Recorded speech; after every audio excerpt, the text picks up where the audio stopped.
Hey everyone, it's Clara. So I'm working on improving my sound quality, so hopefully it's a little clearer and crisper and you can pick up more of what I'm hearing. So let me know. I appreciate your feedback. I want to improve this. If I'm doing these things while I'm talking, it makes sense if you can actually hear me if I'm talking. So yeah, let me know. It does mean that I've got this big old pop filter here, but you know, if it helps, it helps. Today I'm going to talk Star Wars. I'm going to talk quick synopsis. John Boyega recently said that he felt like a lot of the characters from the Star Wars sequels were ignored and their storylines were missed. Basically, I think that there was huge opportunity for really good storylines for Poe, for Finn, for Rose, for even Luke. I was really disappointed with the way they treated those characters, and that mostly came from The Last Jedi. What upset me most about that film was the characters. They got the characters wrong, in my opinion. And the reason they did that was basically they were going out of their way to virtue signal. I think that they were trying to have a leftist sort of PC agenda, but the people that were doing that didn't actually understand what that was and what it meant, and so they lost a lot of things and they got a lot of stuff wrong. So yeah, I think that they were trying, but it was forced. If they'd have got someone in that actually understood characters and real people, then I think that the characters just would have fit together. And they got it wrong. They wrecked a whole bunch of characters that were amazing characters and had potential. And they did so to try and force an agenda without really understanding what it meant to, rather than forcing it, rather than virtue signaling, they didn't understand what it meant to actually legitimately cool social justice leftist characters. They just got it wrong. So I'm going to break down, I'm going to talk about what those characters are and explain why I think where they got the sort of social justice stuff wrong and where they just completely missed it.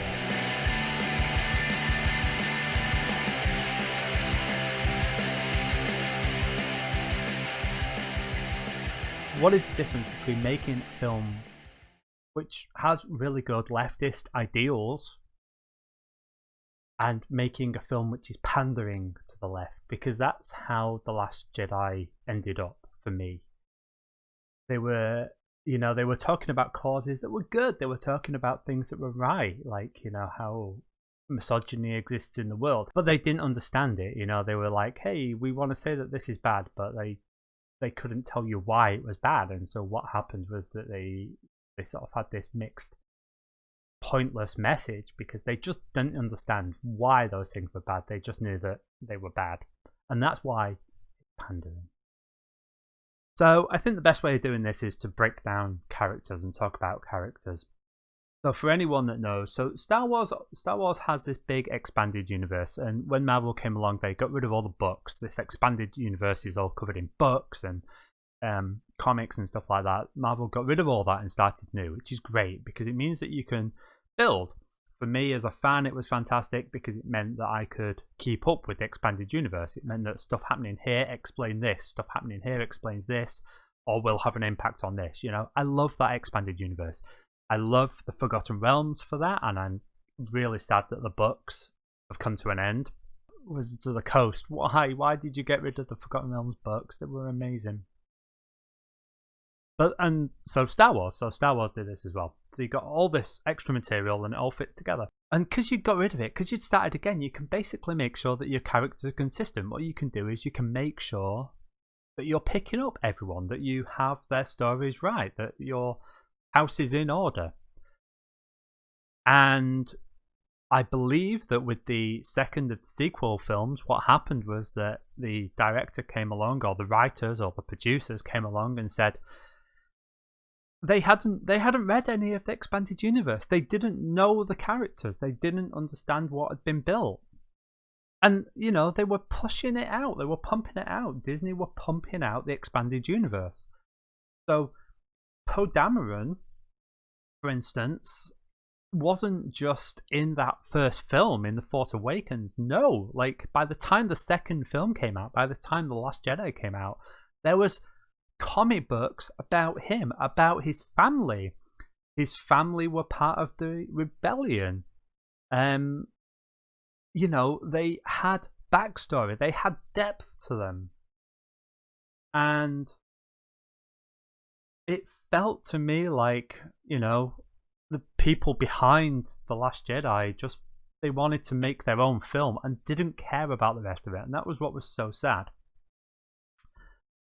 And so where did they get stuff wrong? So I think with The Last Jedi, not The Last Jedi, The Force Awakens. The Force Awakens was a romp. It revisited all the things, but it set up these really amazing characters, and I was really excited to see where Poe, where Rey, and where Finn would go.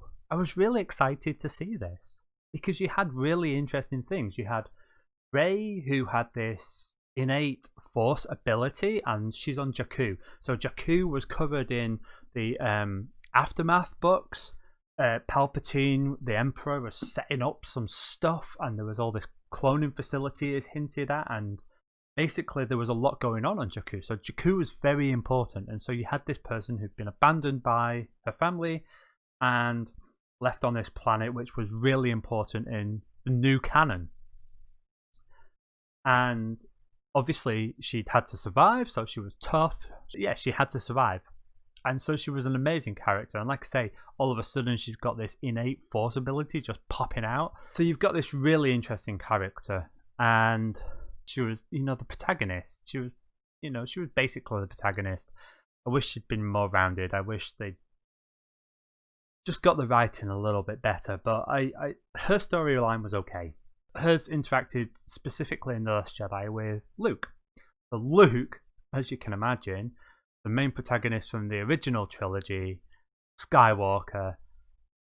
This is a character. This is a character that people love, and all the new extended universe showed how he was trying to rebuild the Jedi Order, all the stuff he was doing, collecting history of the Jedi, trying to rebuild the Order. And then, yeah, he had this really traumatic thing where, you know, his Jedi school was destroyed and he lost a Padawan. So yeah, that's gonna cause a lot of trouble, and I could see him retreating. But what they did was they basically said, "Oh, we've got this grumpy old man." It went into this stereotype of grumpy old man, and it just ignored the history of Luke. It just ignored the character of Luke, this connection with the Force and the Spirit Ghost, the Force Ghost. Why would he become such a grouch? Why would he become such a grump? No. If he was going to go away and retreat, it'd be for some good reason, you know, to try and rebuild, to try and regroup, to collect more knowledge. Not just because he's like, oh, you know what, I'm done with this. Because he has this sense of responsibility. That's why in The Last Jedi, you know, he was thinking, do I have to kill Ren? Or Ben Solo at the time. You know, he felt that weight of responsibility for good. And so you wouldn't go from someone that thinks you've got to kill a mentor and your sister's son to just like, you know, I'm going to abandon it and see what happens. Because he knows that people are still developing the Force, that are being born with the Force. He knows that these people are still coming through. And so he shouldn't be shocked when someone like Rey turns up, who is really powerful in the Force. You know, he was the same, right? He should have been expecting it. He would have known that. And so I think he would have been trying to prepare in some way in order to make sure that swing the balance in the for good. And I certainly don't think he'd let, you know, a powerful Force user just be like, oh, I'm not going to train you and that's it, because he knows the damage it could do. He's seen that with, you know, Anakin Skywalker. That just didn't make sense. Basically, it was going out for an ageist stereotype of grumpy old man. You know, that's all it was, and it just didn't understand the character. So Rey didn't really have a chance.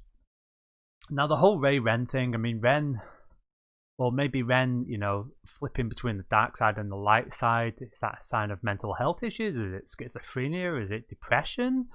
I mean, I don't know. There's something more there, right? But I don't really want to go into that. But certainly, I can't understand why Rey would allow invasive mind connections.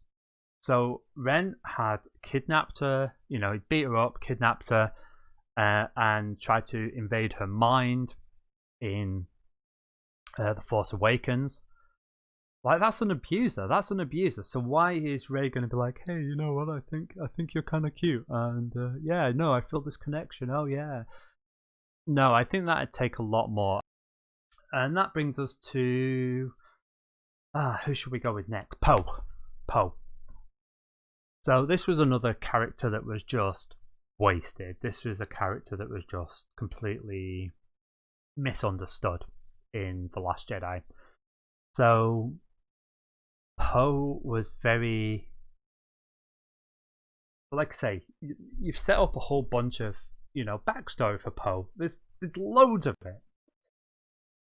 Even his origin, how he came to the Resistance, and all that backstory was just sort of ignored to this misogynist, like, doesn't care about human life. At the beginning of Last Jedi, he sacrifices a whole bunch of people. No, this is someone that grew up fighting, whose mother and father were from the rebellion. He joined the Resistance because of the oppression of people. He values human life. Yes, he understands that you've got to take risks, but he's not going to just lose limited people or resources. He's smarter than that. He's cleverer than that. He's been set up. He was set up in the first film. He's been set up in the comics. He's a good leader. He's not just going to sacrifice people. That doesn't make sense. Why would he just sacrifice limited crew and limited resources? Because the woman told him not to? See, that didn't make sense either, right? It's like, Leia he adores. Again, that's been set up. He'd follow her anywhere. And he has a huge amount of respect. His mum was a hero in the Battle of Yavin. Not in Yavin, in above Endor. His mum was an absolute hero. She was part of the crew that took down the second Death Star. She worked closely with Luke in some of the following stories from that, trying to recover the Empire and build, the new Republic. I can't understand why he was treated like someone who was just like, oh, you're a woman and your views don't matter, and that didn't make sense. Like I say, his mum was a hero, and it was because of the training he got from his mum that he became a fighter pilot and joined the Resistance. Now, I mean, yeah, sure, there are going to be sexist, misogynist characters out there in any army. Of course there are, we know this, but it didn't make sense that he was. Risk-taking? Sure, I could see him taking risks. I could see him thinking that, it's like, hey, let's settle this mission, but it didn't make sense that he was just completely ignore a hierarchy. I mean, again, in this book it's set up that he will ignore orders if he thinks it's for the greater good, but to sacrifice lives, to sacrifice people, no, he understands the human cost. He cares about this crew, he cares about the people, so why would he just sacrifice them? And it also didn't make sense that he wasn't being told the full story. I mean, this is someone who's basically, trusted in the highest circles in the previous films and in the books. Why would, General Hondo not be sort of telling him what's going on, or sort of sharing, or have him as part of that crew? I'm not saying that as a, you need to have the man in there for it to be a robust story. No, that's not the case, but this is an experienced tactician and someone that was highly trusted. So you'd bring that person in. Like I say, his mum, Shattered Empire and Awakening. Greg Rucka, in fact, created the story behind Poe's mum. He's not just going to disregard women because they're women. It just doesn't make sense to his character that's been built. And also to the one from the first film. So that just didn't make sense. Maybe he'd take risks, but I think he'd take them with his own life rather than, with other people's lives. Let's come to Poe. And Finn. So, as a result of the first film, people had noticed this sort of bromance growing and a possible romance. And it was kind of cute, and there was a lot of speculation, I think. Couple. Yeah, and in that second film, I think that they wanted to just quash that as much as they could, right? I think they just wanted to be like, oh, these are straight characters. We've not got gay characters. I don't know. It felt a little bit like that. And Finn, there was sort of at the end of The Last Jedi, there was like this Finn Rose thing, which I'll talk more about Finn and Rose, but there was this Finn Rose thing, and it's like that was almost like, oh, maybe they'll get together because they're, a man and a woman, and they can be a couple. Whereas Finn and Poe, no, they're men, they're bros. Yeah, that I don't know. It felt, even if there wasn't that romance, I felt like they were going out of their way to be like, not gay, mate, not gay, not gay. Pathetic, really. So that brings us on to onto Finn. So this, I started by saying that John Boyega was really upset about how Finn was handled, and he rightly so. So in the Force Awakens, we're introduced to someone who has basically been indoctrinated, has been enslaved by the Empire, and the First Order in this case, and forced to be a stormtrooper. So you've got this whole, basically indentured, you've got this slavery thing going on. And then, it turns out that this stormtrooper, White, is black. And he was strong enough to be able to escape, even though he knew the risks. Quite a brave thing to do. It's quite a big thing to do. You could say that it was a weak thing to do, but I think the weaker thing would be to just carry on doing what you're doing, even though you don't agree with it and you don't like what it is. You don't like killing people. It'd be easier, if you were weak-willed, it'd be easier to keep doing what you're told. Almost Stockholm Syndrome, right? This is someone that was willing to escape, to disobey orders, not to kill people, and by not killing people and then trying to escape. Obviously, he's grown up since being a kid as a slave. The stormtrooper is the sort of story that's there, and I gotta admit, I don't have as much backstory for Finn. I mean, there's backstory in this. I don't know whether I've just not read the particular comics, but there's not really much backstory for Finn, which is a real shame. There's more about Captain Phasma. But yeah, this is a character who was forced, so this strong act escaped, and yes, he wanted to run away during The Force Awakens. He was trying to escape, and then because he'd just escaped being a slave, of course he wanted to run away. But then his friend was in danger, and so he went out and did this really brave thing to save her. And yeah, there was a little bit of jokiness with his character, which I kind of liked. It made it human. This rascally thing, almost the Han Solo thing, right? But at the end, he sacrificed himself, and also it turns out he's Force sensitive, which is really cool. It's really exciting because we've not had a primary character that's Force sensitive before. We've had Force users or non-Force users, but this is Force sensitive. Oh, well, Leia, obviously, but in terms of bringing it out right from the start, we've not had that. And that's exactly what it was. He was fighting with a lightsaber. He was Force sensitive, and that was really cool. Like, he was able to hold his own against Ren, who's a Sith Knight, basically. This isn't someone that's gonna just run away at the first sign of danger. And at the beginning of Last Jedi, he wakes up and he tries to run away. He tries to abandon ship. Now, first of all, it doesn't make sense because they're on a ship being chased by the Empire. The Empire hates him. The First Order. They hate him because he's a deserter. And so where's he going to go? Where's he going to go that's not going to be picked up by the First Order? Maybe if he'd have left when he was in the cantina, maybe he'd have been able to escape then and sort of get to the Outer Rim and stay out of the way. But not in the middle of a battle, not in the middle of a chase. Where's he going to go? seriously, he's smarter than that. We set him up as smarter than that. And he's caught by this character Rose. And Rose could have worked really well.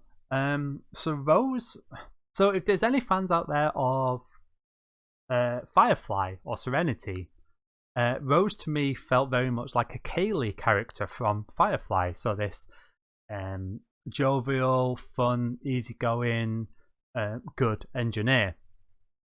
Which is exactly what Kaylee is in Firefly. And Kaylee is well liked, well respected. I believe. I mean, I certainly, whenever the groups that I work in, I think people seem to love Kaylee as a character. In the Firefly fandom, people seem to love Kaylee. Rose could have been that character, and I don't know what it was. I don't know why she wasn't, because that's how she was being set up. And I can only put it down to bad writing and bad, direction. Joss Whedon, problematic at the minute, but he knows how to write characters. He made Kaylee likable and lovable, in fact. And so it's a shame that there wasn't that same sort of quality writing with Rose, because she could have been a fantastic character.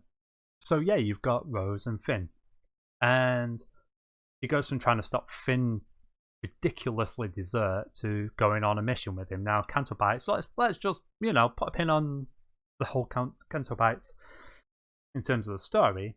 But when they got there, Rose was making these astute observations about how people are profiteering from war, and it's in people's interest to have war. And she's there with Finn. Now, Finn wouldn't be blasé about it. Finn was a casualty of war. Finn was a slave. He was indoctrinated and enslaved by the First Order. And so you've got these two characters, one who understands the social implications in terms of finance and social mobility and stuff, and then you've got someone who understands the very human cost of being a slave of this war, and has also seen people die, right? So you've got these two people, and there could have been so much more there.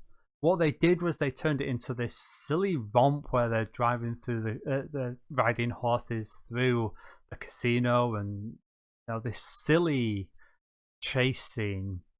But you could have done so much more with that. Like, you've got the people from the Resistance who are really struggling, who are fighting for their lives, who are seeing their friends die.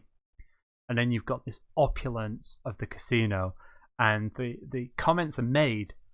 And it's like they want to make a social commentary on the profiteering of war, but don't understand where to go with it. Don't really understand what it means. They just know, like, profiteering of war is bad, and that's down to the writing, that's down to the directing and the producing. They're like, cool, let's make a comment about how war is bad. But all the comment was war is bad. There was no depth, there was no nuance to it. And then, even worse, you've got this ex-slave and someone that understands what it's like to be grown up in, the working lowest caste.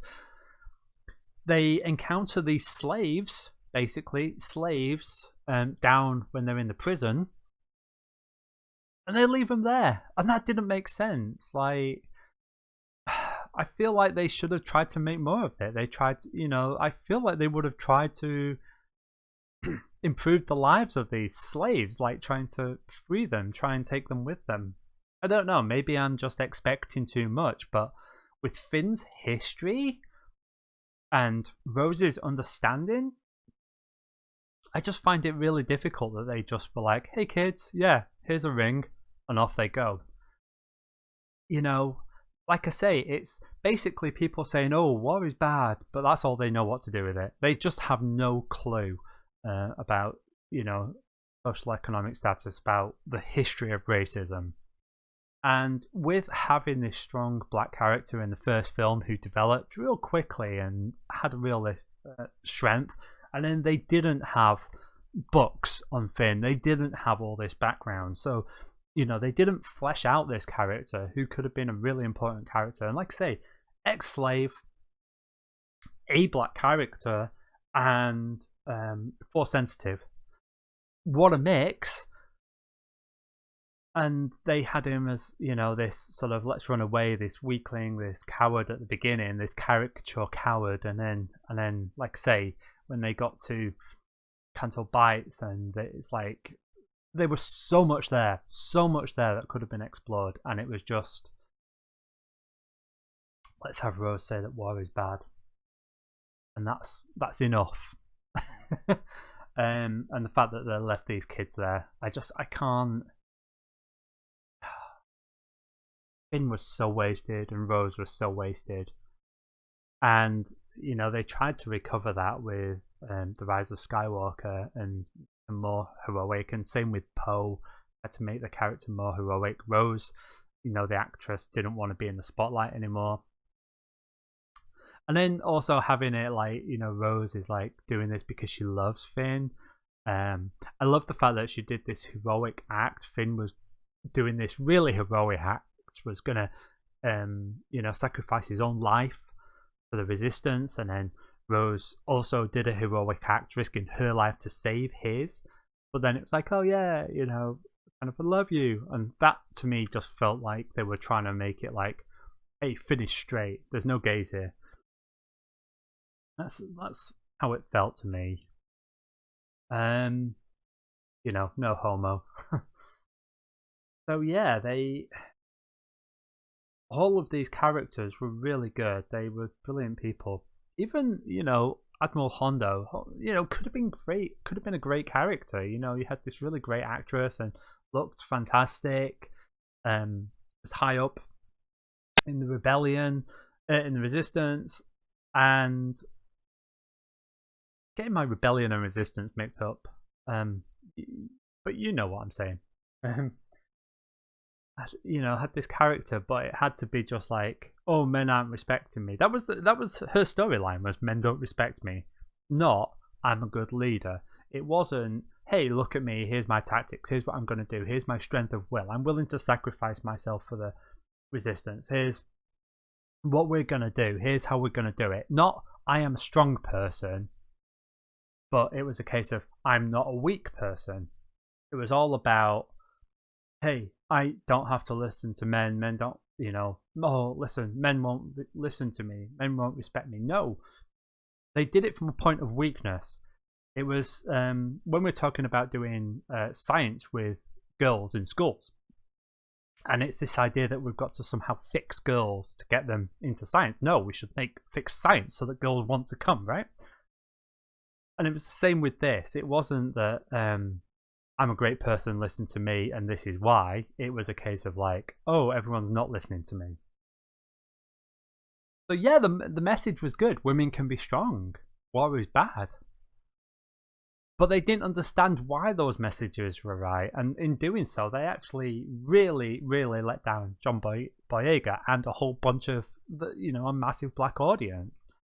They really let people down by just not understanding, by trying to shoehorn in the social justice stuff, but not understanding it enough to really make anything of it, and that was a real shame. It was an alright film, but once, you know, I was so disappointed in the cinema, and it's the characters. I'm not even getting into the story. Like I say, that's what was wrong with the film as it ran out, in my opinion, in terms of characters. If you want to know who we could get in to build the universe,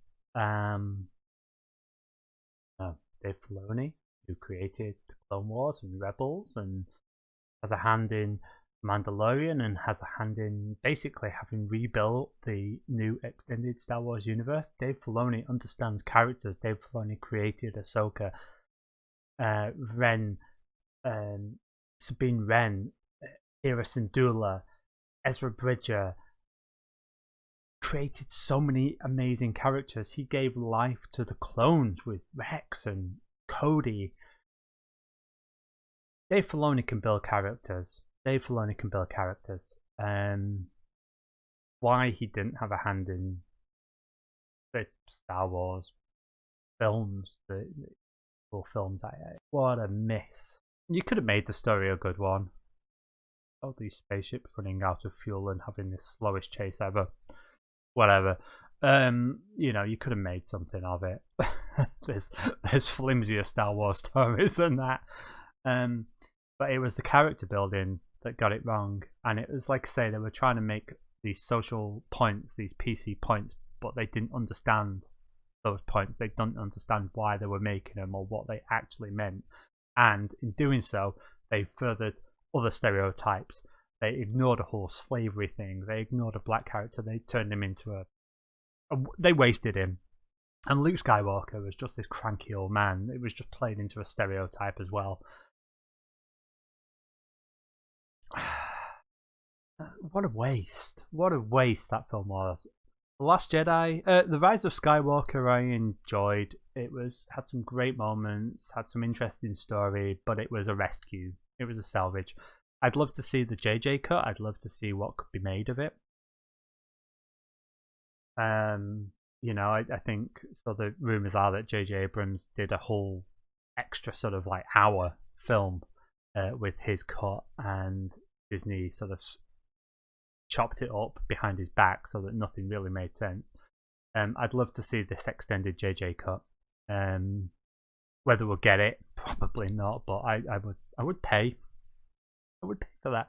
I would go to the cinema and watch it, possibly multiple times. It was good. I enjoyed the film, but it was a shame, and I felt a lot of that was off the back of The Last Jedi just really dropping the ball, and that's where Star Wars, you've got all this, you know, I mean, this is not even close to all of it, you know. I didn't even talk about the history of Leia and where she came from. This story is really important, and I've got a whole bunch more over there. There's so much story, and what they did was make a 2D film, tried to play to certain sensibilities, but didn't understand why it was playing to those sensibilities or how. Now, and I do have one last sort of question, is can you have this strong female character? So I mentioned Firefly earlier, and there's strong female characters in Zoe and stuff like that, but it's led by Captain Mal, who is a white straight man. So can you have a strong leading woman? I think there was a lot of respect for Leia. I saw her come in and strong. Now a lot of people will point to Ahsoka, my favourite character, Ahsoka. They'll point to Ahsoka from the Clone Wars and Rebels and hopefully the Mandalorian, and say this is a perfectly strong character that everyone loves, and it's true. But she didn't come in. She came in as a supporting character and built up that as people came to love her, then rose to prominence, right? Didn't start off as a leading character. Rey was the first one that started off as a leading character. Rey and Finn, you had two characters there that were leading characters, and they were both let down, and because of the way the story was told, fans didn't like them, and it just felt too in your face.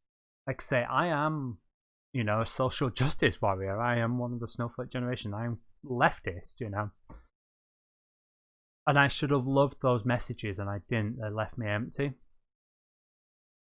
and you've got to wonder why. It's the same with the recent Doctor Who series, Jodie Whittaker. I think it's great that they brought on a female Doctor, but I just feel like they didn't get the stories right. It felt like it was pushing an agenda rather than actually pushing change, you know? Anyway, this is quite a long rant about Star Wars The Last Jedi. Thank you for listening to me, if you've listened. I'm curious, and I know like I mixed up my rebellion and resistance and characters and stuff, but hey, you know, I'm human. But hopefully it was fairly succinct, and that is why The Last Jedi just let us down really with the characters, and just didn't understand what it meant to be PC, really. So if you like that, please like, subscribe in the comments below, and like I say, let me know what you think. Let me know about the new sound, and if you like it, pass it on. And until next time, take care, bye bye, and I'll see you soon. Bye. Whoa, bye.